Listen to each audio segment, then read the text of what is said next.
नमस्कार दोस्तों, मेरे चैनल में आपका बहुत बहुत स्वागत है। तो आज हम बनाने जा रहे हैं घी। तो घी बनाने के लिए सबसे पहले हमें जो दूध की मलाई होती है उसको जमा करके रखना होता है। तो ये करीबन 15 से 20 दिन की मलाई है जो मैंने स्टोर करके रखी थी फ्रीजर में। तो अब मैंने इसे एक बड़े से पतीले में बाहर निकाल लिया है और उसके बाद मैं मैशर की मदद से इसे अच्छे से मिक्स कर रही हूँ। मुझे इसे तब तक अच्छे से मिक्स करना होगा जब तक कि जो ये मलाई है वो अच्छे से मेल्ट नहीं हो जाती है। तो ये आप देखिए कि मैं किस तरीके से मैशर से अच्छे से मलाई को मैश कर रही हूँ।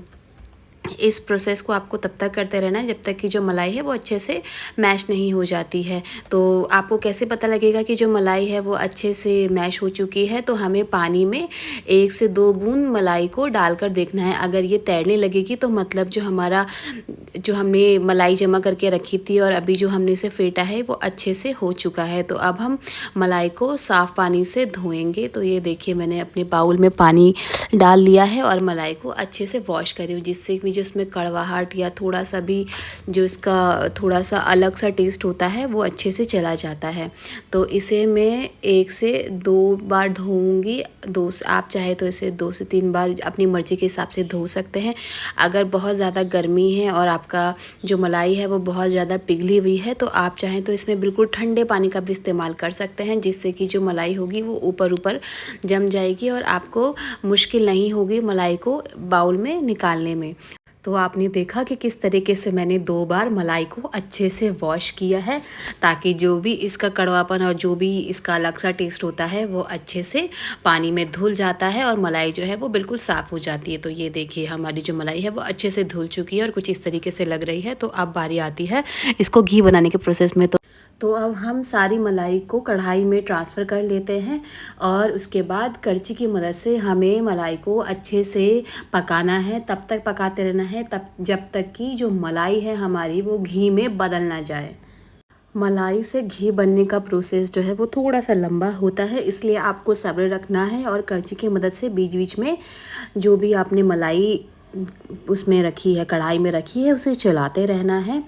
और मैंने जो दूध का इस्तेमाल किया है यहाँ पे फुल क्रीम का इस्तेमाल किया है, क्योंकि टोन में मलाई अच्छी नहीं निकलती है, ना के बराबर निकलती है। इसीलिए जब भी आपको घी बनाना हो तो आप फुल क्रीम का इस्तेमाल कीजिए, चाहे वो किसी भी कंपनी का हो।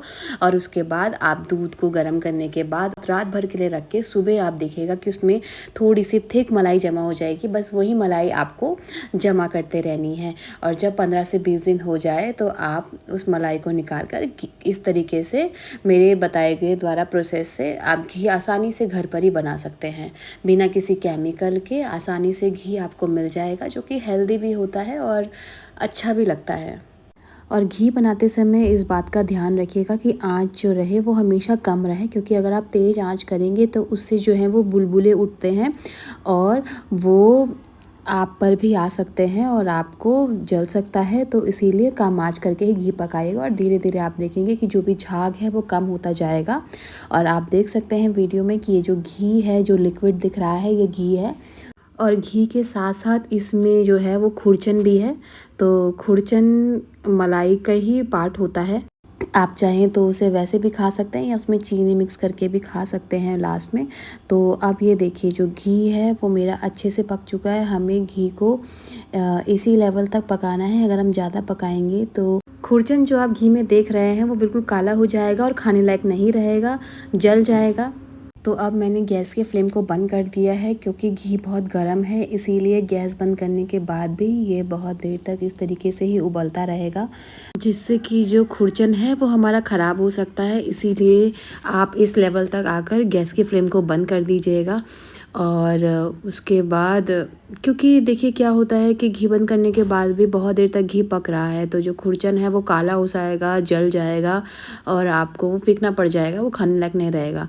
तो बेहतर होगा कि जब आप इस लेवल तक घी बना लें, और घी वैसे भी अच्छे से सेपरेट हो चुका है, वो एक्स्ट्रा होता है जिसको आप अन्य चीज़ों के उपयोग में ला सकते हैं, अन्य तरीके से खाने के उपयोग में ला सकते हैं। तो बस आप गैस की फ्लेम को बंद कर देना और जब तक घी ठंडा ना हो जाए इस तरीके से ही घी को छोड़ देना। और जैसे घी ठंडा हो जाएगा उसके बाद आपको जिस भी बर्तन में घी को निकालना है उसके बाद आप उसे अच्छे से छान के निकाल सकते हैं और ये जो खुरचन बचेगा उसको किसी भी तरीके से खाने के प्रयोग में ला सकते हैं। आशा करती हूँ मेरी घी की रेसिपी आपको पसंद आई होगी। प्लीज़ मेरे चैनल को सब्सक्राइब कीजिएगा, मेरी वीडियो में लाइक, कमेंट एंड शेयर ज़रूर कीजिएगा। Thank you for watching.